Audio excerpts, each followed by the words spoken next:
membahas masalah bagaimana caranya belajar bahasa Mandarin sudah agaknya terlalu terlambat katanya. Jadi lebih difokuskan kenapa Tiongkok bisa maju, dan ini menurut saya layak sekali diteladani oleh bangsa kita yang konon nanti tahun 2045 akan tercipta, akan tercetak suatu generasi yang disebut sebagai generasi emas.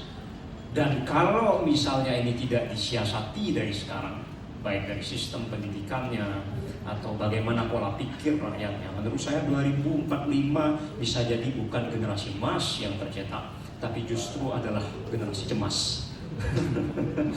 Saya selalu mempertanyakan satu pertanyaan besar, kenapa Tiongkok bisa maju besar? Dan kenapa Tiongkok baru maju setelah tahun 1978, yaitu awal tahun 1980-an. Kenapa bukan sejak Tiongkok didirikan oleh Mao Zedong dari tahun 1949? Kok baru 1978 Tiongkok baru bisa seperti sekarang, bisa menjadi Jepang, bisa menjadi Jerman, bahkan sanggup bikin ketar-ketir negara adidaya satu-satunya setelah Perang Dingin selesai, yaitu Amerika. Kenapa baru setelah 1978, awal tahun 1980-an Tiongkok baru maju? Kok bukan dari 1949? Padahal kalau kita merunut sejarah Bapak Ibu sekalian, Tiongkok itu paling tidak dari 20 tahun pertama abad ke-19 itu masih merupakan satu-satunya negara paling kaya di dunia. 20 tahun pertama abad 19 Tiongkok masih merupakan negara paling kaya, paling maju di dunia.